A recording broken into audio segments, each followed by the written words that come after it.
ya ha cambiado con los años. Se ha rendido. Lo hemos mantenido muy sedado, pero hay una explicación. Es demasiado listo para ellos. No volverás a sentirte solo. Tienes dos nuevos amigos. Okay, why did you change so much the tone between Unbreakable and Split from Glass? Well, they're each their own movies, you know, so Unbreakable had a kind of a quiet, somber, each one is about a different character. That's also a thing you should know. So David's story about Unbreakable is a somber one. He's not feeling great about things. And then Split is about this really kinetic, weird, scary guy. So it's gonna have this weird scariness to it. And Glass is the kind of about the mind and philosophy. So it has a totally different vibe to it because it's Mr. Glass. You get to do like a superhero movie, but you shoot the action in a very different way from other super productions with less cuts and the point of view changing. Why did you do it like that?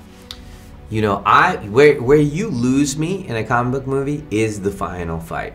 That's where you lose me almost every single time. Not everyone, but most of them you lose me because that's where it goes kitchen sink. Everything, all value systems of the movie go out and it just becomes everybody fighting everybody. I don't even understand what's happening and why. And I wanted to, you know, for me, I'm not an action guy. That's not what excites me, you know, but character movement does. So the fight has to be an extension of character issues. So I shoot it with suspense and we really oriented, hey, this is the moment where the Beast proves that he is stronger than those that haven't been traumatized. So this is where he's beating David, you know, that kind of thing.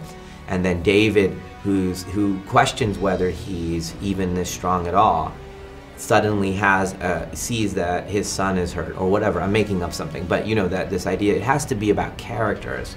And Mr. Glass, why he wants this all to happen, why is it important to him that he knows he's not a mistake? So it needs to be an extension of the important things in the character's movement for me. And so I shoot it very carefully. Every single shot is sketched and worked out. Normally when you shoot action, you shoot multiple cameras and then you edit together in a visceral way because, and why that normally works is because when something happens to us, a car accident or something, we only get fragmentary understanding of what's happening. We see the next car, we see the spinning, we see this, right? So cutting really works in action sequences because that's the way we feel. But I'm kind of doing the longer drawn out version, like in Unbreakable, there's a long one shot where he's choking out the orange man. That's only one shot, the big action sequence. And we followed that philosophy a lot in Glass.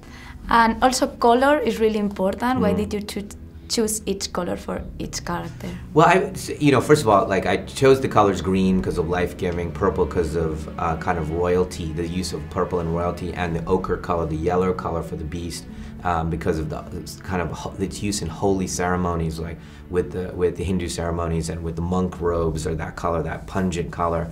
But overall, it's from the philosophy that every element of cinema is important.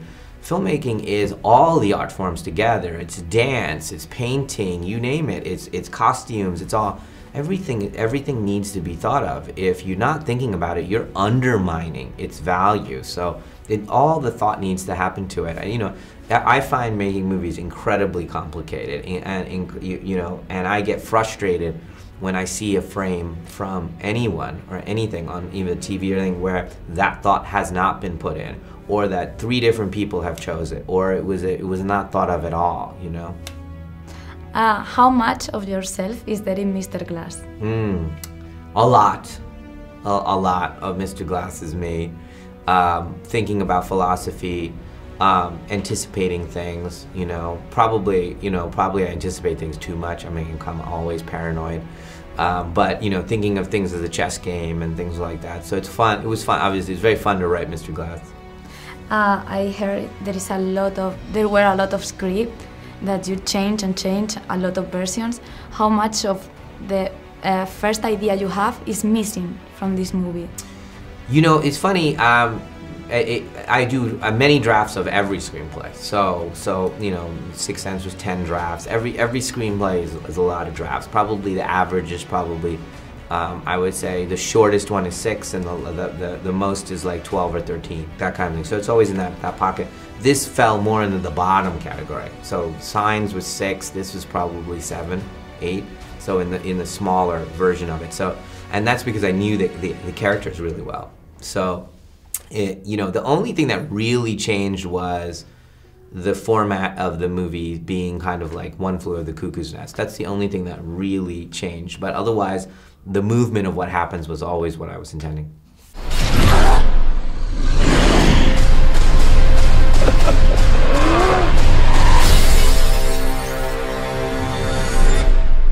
¿Qué has hecho, Elijah?